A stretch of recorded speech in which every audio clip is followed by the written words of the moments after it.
When people are wondering why in the heck does it take so long for you to clean my house, this video just shows what goes into a move out cleaning.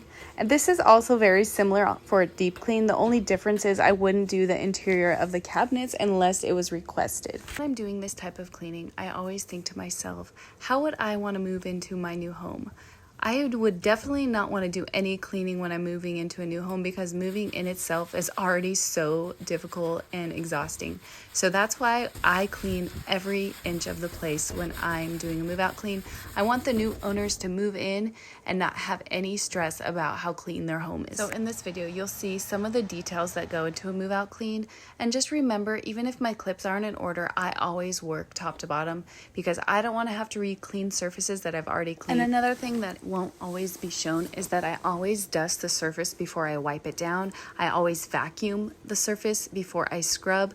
Even anything like the window tracks, the bathtubs, all of that stuff, I always vacuum before I wipe. And if I'm cleaning walls, I always make sure I know the type of paint I'm cleaning before I start my process. If it isn't flat paint, I always dust the walls first with my microfiber duster, and then I'll use some product to clean them. My favorite product to use on the walls for really heavy dirt is that foaming wall cleaner, but if it just needs a quick wipe, I just use a little bit of Dawn and warm water. And after I go over the walls with my cleaning solution, I go over with a dry head and make sure all the walls are thoroughly dry. If you're doing these type of deep cleans or move out cleans, you're gonna want a steam cleaner.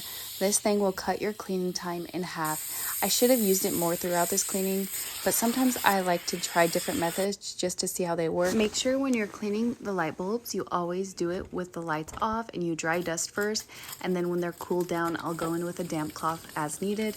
If they are the kind of fixtures that I can remove the pieces, I take them down. You can wash it in the dishwasher or you can hand wash them.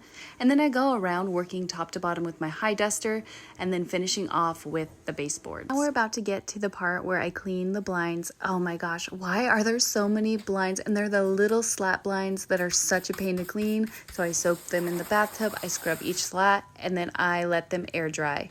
And then I get all the windows inside. This is a client that I know really well, so I did not mind cleaning the windows for them. Normally they hire a cleaning company, and then I get the window tracks and the window sills in the home. All the cabinets in every area of the home get vacuumed, and then I spray my cleaner and then I hand wipe. So first I damp wipe and then I will go in with a dry cloth. I make sure I remove all the little details like the stove knobs, and I get underneath the stove top, underneath the microwave filters, the top part of the microwave, and then I detail clean all of that so that every inch is cleaned. You would be shocked at how grimy it gets on these little places, especially after years of being neglected. For underneath the stove or inside the oven, a pumice stone is going to be your best friend. Make sure the surface is wet and the pumice stone is wet, and it'll get all those really stubborn spots. And of course you got to get the top of the fridge, the sides of the fridge, and underneath, and get the coils as well. Now this fridge would not pull out because of the trim piece right there, but I tried first and I just gave up because I did not want to cause any damage. Normally I get behind the fridge. I also got inside of the fridge. You take all the pieces out. You can sometimes run them through the dishwasher, or you can just use a mild dish soap like Dawn and vinegar.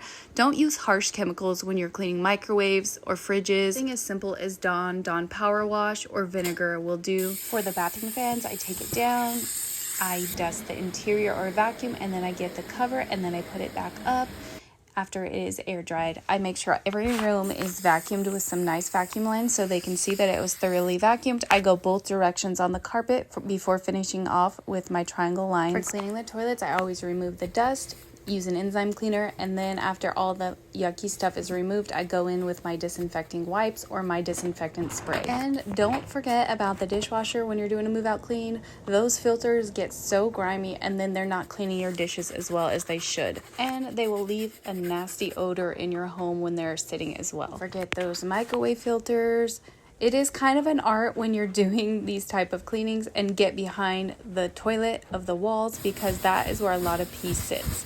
And for the oven, I just used Dawn Power Wash and it worked so well. I used my scouring sponge and a pumice stone to get those stubborn spots. Now, I couldn't fit all my cleaning into this video because we'd be here for days. Just for fun, I'd like to know if you ever hired a cleaning company and what you thought of their cleaning service. Thanks for watching, guys, and if you like these type of videos, please like and follow for more.